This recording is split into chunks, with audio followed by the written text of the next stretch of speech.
Welcome to Popternative, where we dive into topical discussions from the worlds of pop culture, social media, and sports. Here is your host, Peter Remoliotis, aka PD Beats.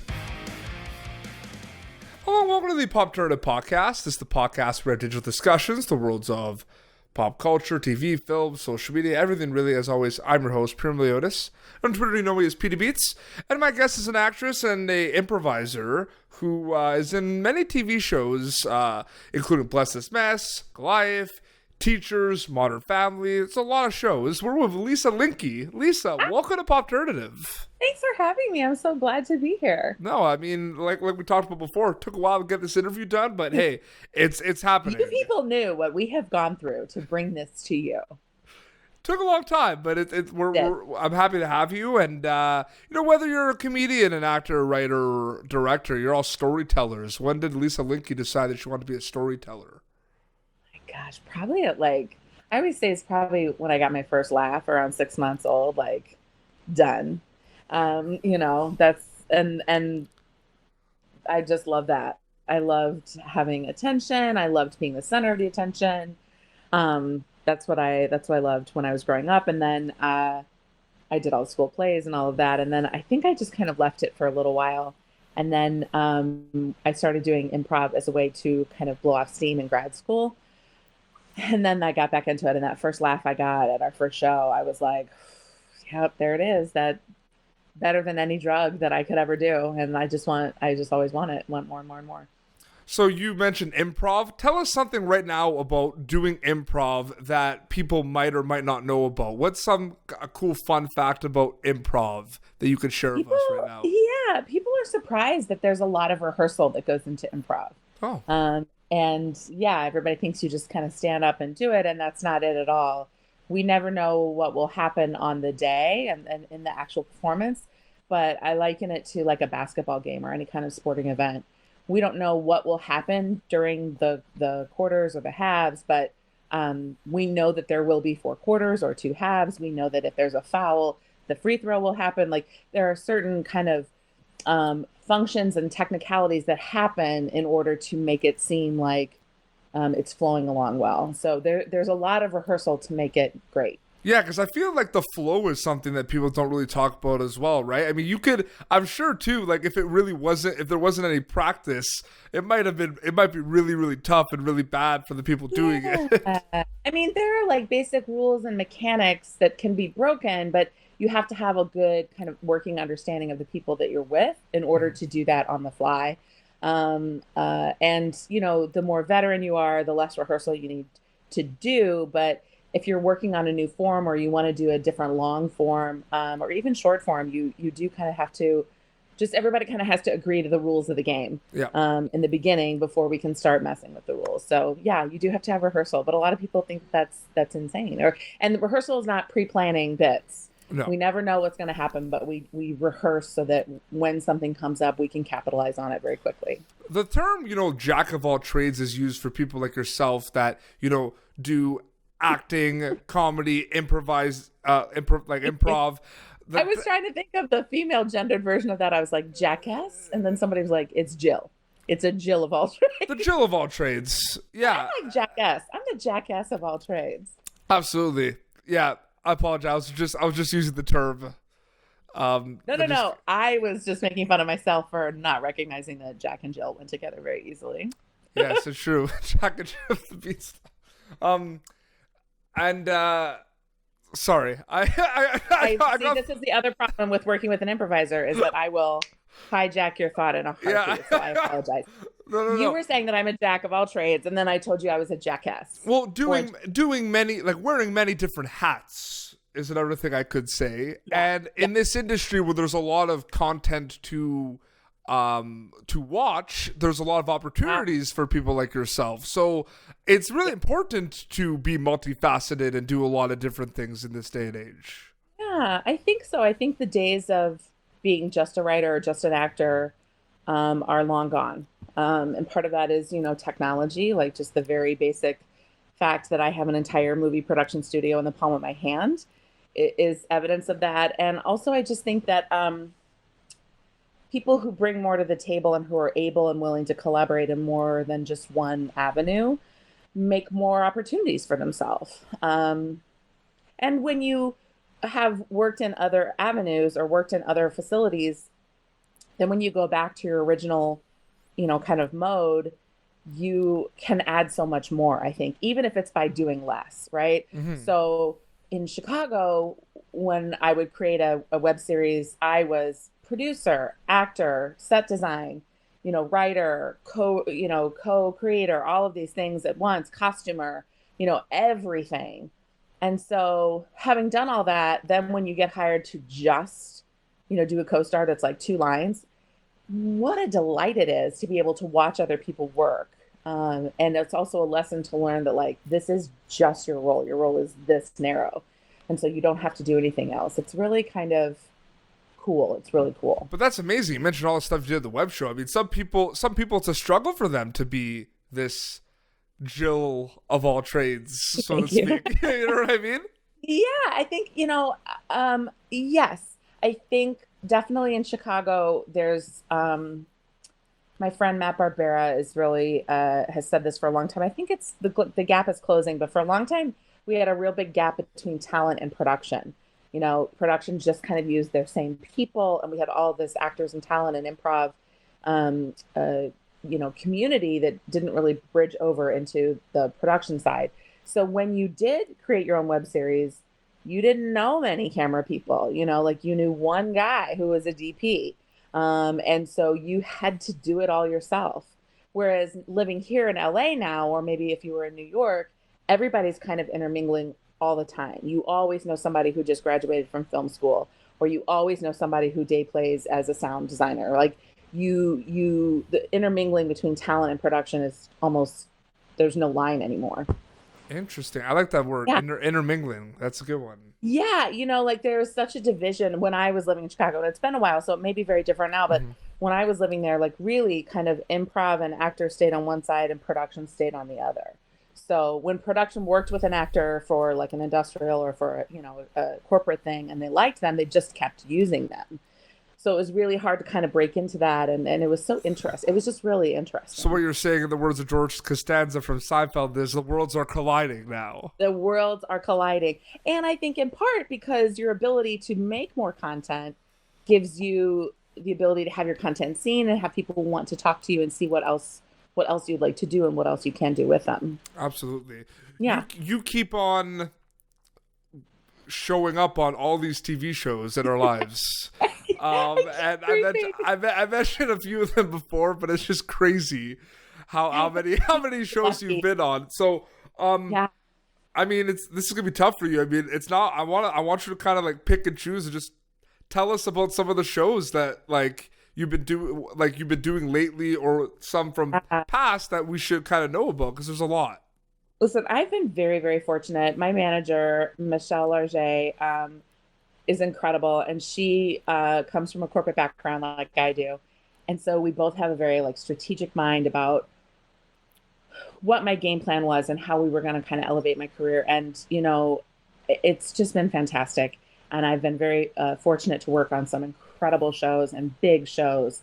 Like This Is Us. I was co-star on This Is Us, and Ken Olin directs, and I'm old enough to remember from when he was in 30 something, and so just to watch him direct, I was just in heaven. That was really cool. And then at that time that I was there, to be on like a #1 network drama, to see the level of production, the entire food tent was air conditioned on a hot day, and like that was that was a change for me. Like that was really cool. And when I was on Modern Family, it was kind of like a real showstopper episode. Was it Fred Willard? I forget who. A bunch of people were on, and Chris Martin was in my storyline with Ty Burrell, and Chris Martin was there, and he played his guitar in between scenes, and he sang with the crew. Like it was just, and he was the nicest guy. It was just fascinating. So like, I've just been really, really lucky. And then now with my Marie Kerr on Bless This Mess. So I mean, the people that I'm working with on a daily basis gets me over the moon, like Ed Begley Jr. and Pam Grier and Lake Bell and Dax Shepard and Leonard Parham and Dave Keckner and JT Neal. Like, it just goes on and on. And then the other people who are recurs, like Jim O'Hare and Nancy Lenehan, like the people that just that's a stacked cast. I mean, I'm over the moon. And just the other day I got to work with Rose Abdul again, and like just it blows my mind. And the guest stars that they have on are incredible. Like, you know, I can't even tell some of the people coming up as I lose my mind. I lose my mind. So I just feel so super grateful and really, really happy.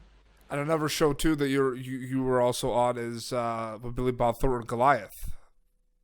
Let me tell you, working with that man was very, very cool to watch him work. And it was in season 3 that's out now on Amazon. It's all about a drought. And the night that we were filming, it was pouring rain. So it was just so funny to be talking about like in a drought and while it's pouring rain outside. And, you know, it's also really nice working out here, and that the industry is so big, and yet it also is a small community. You know, the costume designer on Goliath is now the costume designer on Bless This Mess, and so like that's really. But I've said that for many years though. You know, me and my sister, we grew up watching all the TV shows, right? Like the Nickelodeon shows, the Disney shows, and you see though this like from time to time. Oh, this guy was on 4 episodes of Hannah Montana. He was also on an episode of Full House, like that type of thing. You know what I mean? Yeah, I just feel like people who really dedicate and want to make this their life's work can do so. You know, there are lean times, and then there are, thank God, you know, I'm in a really lucky time right now, and I feel very, very happy. You know, that doesn't mean that it can be very different next year, you know, but yeah, it's really it's just a great place. I do love sitting and listening to everyone talk on Bless This Mess. When Ed Bakley and Pam Grier start talking about like their early gigs or, you know, what they have done, it's like lore, and I love it. Absolutely. Yeah. We're done talking about TV. We're taking TV, we're throwing it away. Then we're going to talk about movie. We're going to talk about horror movies, and we're going to talk about Countdown. Yeah. And you were in that movie.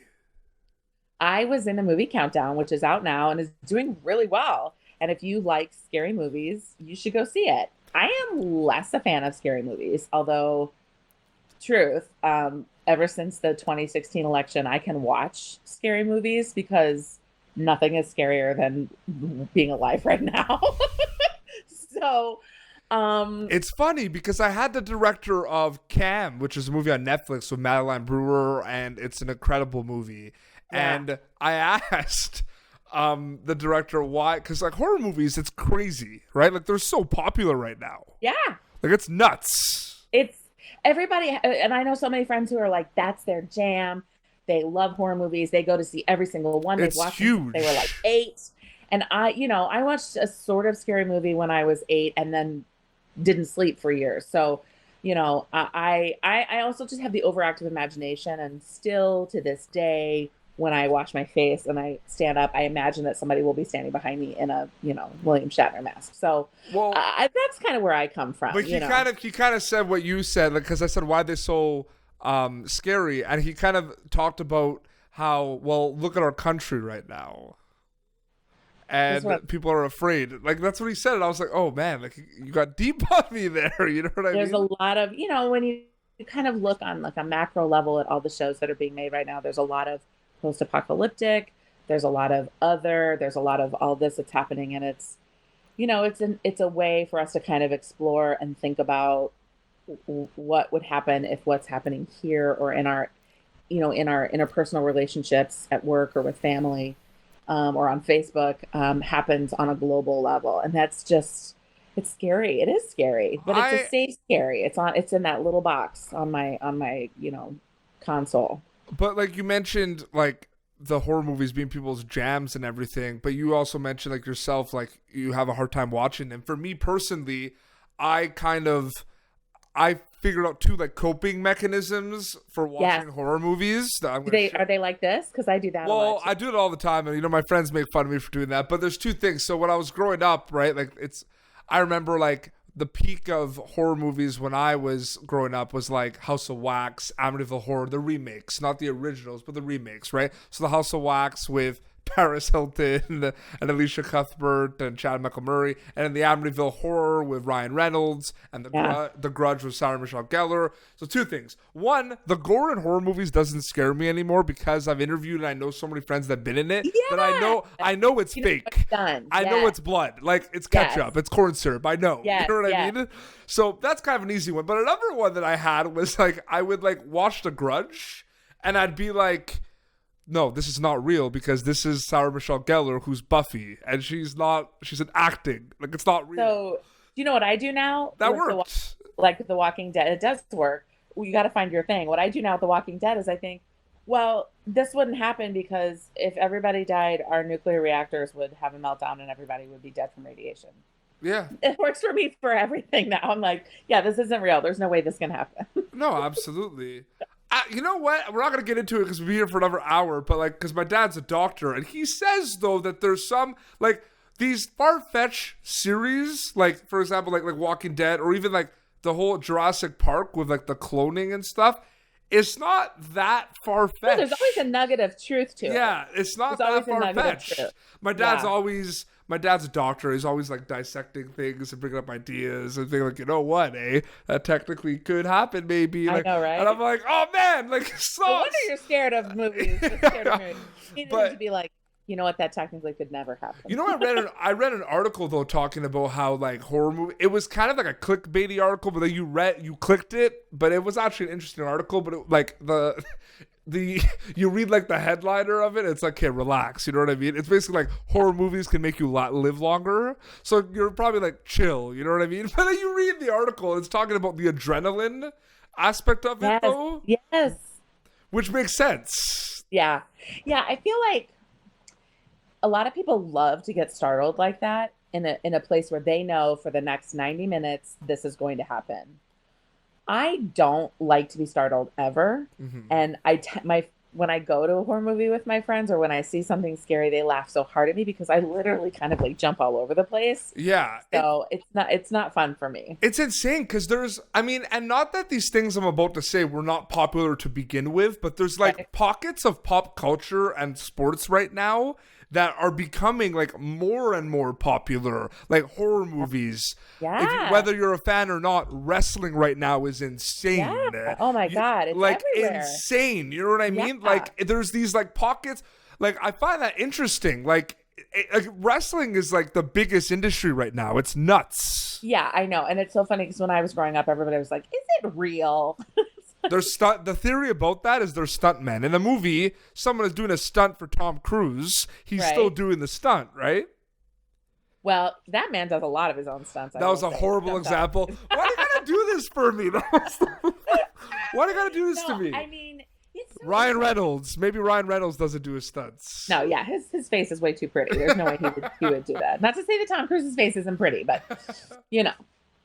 It's so interesting. Yeah, I do feel like it kind of comes and goes in waves, and I'm curious to see like what the next wave will be. Like when we kind of get over zombies, what will be the next thing? But like, going back for a while, it was all Star Trek and Star Wars and like space. Yeah, space. It's still there, but now it's superhero now. Yeah, like big time, like big time. But you see what I mean, though? It's not like superheroes weren't popular 10 years ago. It's just really popular now. Yeah, and we're kind of exploring behind the facade of superheroes, Have you seen The Boys on Amazon? I loved it. How good was that? I loved it. I thought it was such a great exploration of toxic masculinity and like corporate greed in such a cool like setting. So the gentleman that played Black Noir, one of the superheroes, Nathan Mitchell, he's been in our show. Oh, he was so great. Which is awesome. And you know what was crazy is he did my episode, and then the day after, they knew they were like filming season 2 soon, but he got like the day after he did it, he was like the whole cast was like for like 2 months just like nothing because they're filming season 2.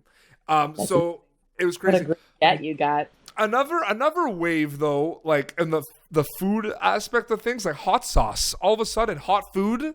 Have you noticed that? Like hot ones on Complex. Like, isn't it? There's these different waves that are popular right now. and you know what? I will say, to bring it back, I think that all the different platforms we have available to us make these things come to fruition quicker, right? Yeah. So I remember watching like Ugly Delicious on Netflix, which is one of my favorite shows. Great. And now he has Breakfast, Lunch, and Dinner, I think, is his newer show. I love, I think that having more content rather than just on like 3 or 4 major networks, Monday through Saturday, you know, and that's it. In the evenings, it's given the rise to things happening kind of more rapidly and like fomenting and kind of coming up, which is really interesting. No, it's crazy. It's a great time for content right now. And you know what? Everybody, like, you know, for me personally, I can only speak for myself, right? But like, there's, you know, all these streaming services coming out, right? And I want them all, and I'm gonna watch them all, and I'm gonna use them all. And it's like it's the same with wrestling right now. There's 2 companies, AEW, All Elite Wrestling, and WWE, and they're going head to head, right? And it's like they're trying to pit fans against each other, but it's like, let's watch it all. Let's do it all. You know what I mean? Start of a podcast, and they're like, have we reached peak TV production? And it's like, well, we said that last year and the year before. But, you know, I think what's going to happen now with all these streaming services is that we will feel less inclined to sample them all for ourselves and more start relying on outlets that we trust to tell us what's worth watching. I agree. I'm really like, it's very, because there's so many shows out there, right? And I want to make sure I watch it. But like, it's very easy for me. Like, I have like, what's your threshold? Like me, it's like 15, 20 minutes into an episode, I'll know if I'll like it or not. You know, I used to be that way, but then I will tell you, the first episode of Parks and Rec didn't get me until the last. It wasn't very. Yeah. Well, yeah. There was another show. The last 2 minutes, I loved what Leslie Knope's character did, and I was like, okay, I understand who she is. So I wouldn't have watched then. That was the same for season 1 of 13 Reasons Why for me. Yeah, I didn't watch that. I was watching it, and I'm just like, you know. And then the last like 10 minutes, whoa. I mean, that's also interesting because, you know, on network TV, they want to get viewers right away. Yeah. And if they don't, they cut the show. But on these platforms, they're buying the whole season. So do storytellers have more freedom to take their time and kind of like tell the story the way they envision it, so that on episode 10, you're like, what? You know, versus at the end of episode 1. Like I have a list. I'm not even kidding you. Yeah, Bless This Mess is on that list. I have a list of like 30 shows that I need to watch. Like I'm not even kidding you when I say 30. Like it's insane. Get it. I get it. And Apple TV Plus Apple TV Plus just came out today. And HBO Max. Yep, and Disney Plus is coming soon. Oh my god! And but you know what? Amazon really hit it out of the park with The Boys. Not saying they didn't have good content before that, but I think that was like the show that came out in the summer that was like, we're in this. You know what I mean? Like, well, I loved Jack Ryan. I started watching season 2 of that too. My parents are actually watching that. So my parents are watching that like right now. It's so good. The production value is so good. It's just nice to know that when there are good projects, if they were on the cusp of like, say, a network slate previously, now they have a chance to have a home, you know, or if they were for an audience that maybe network TV wasn't sure would be broad enough to pull in advertisers, now they can, you know, really niche stories like The Boys or like Dear White People or like, you know, something that is just for a very narrow audience, but then other people can grow to love. I agree. And it's like, even like YouTube came out. Cobra Kai was amazing. Like I loved Cobra Kai. Yes. It's so fascinating. It's so fascinating. There's so much stuff out there. It's amazing. Lisa, we'll wrap up. You're amazing. Thank you so much for coming on the show. We had such like a cool discussion. This was fun. This was awesome. People are gonna enjoy it. Where can people follow you on social media to keep up? So across all platforms, I'm It's Linke, ITSLINKE. Except I think on Facebook, it's just my name, Lisa Linke. And then if you love podcasts, which I'm sure you do because this podcast is amazing, I also co-host a podcast called Go Help Yourself with my friend Misty Stinnett, where we read and review self-help books on a weekly basis. Wow. And she naturally loves to find good stuff to use. And I, being from the Midwest, hate anybody telling me what to do. So I come at it, we come at it from two different positions, but it's good. It's good. There's a lot of great stuff out there and a lot of terrible garbage fire out there. So we cover it all. That's awesome. Yeah. I'm gonna check that out. Yeah, that way you don't have to actually read the book. You can listen to like an hour and see if it's something you want to learn more about, or see if we've just saved you a lot of annoying. No, absolutely. That is amazing. Well, no, Yeah. we'll put a link too so people can check it out as well. Cool. And then every Sunday on Instagram, I'm still going. Every Sunday on Instagram at 12:30 Pacific, I do about 15 to 20 minutes of live free improv. So I'll go live and you can hop on, and then I take suggestions and create characters. I do it for 15 or 20 minutes. And if there's a bunch of people still watching, we'll do more. Sometimes I invite people in. I have special guests and do scenes. It's a real fun. It's a fun time. I would love to be in a scene. Yeah, you're welcome to be a guest anytime. That would be awesome. No, seriously. Thank you so much. Congrats on all the success you've had. Thank you. I hope to be back. No, of course. For sure. Well, this has been Popternative, youtube.com/Popternative for previous episodes. Until next time, this is Lisa Linke and PD Beats signing off. Thank you for tuning in to Popternative. Make sure to check out our past episodes of Popternative on YouTube. Be sure to like Popternative on Facebook and follow us on Twitter.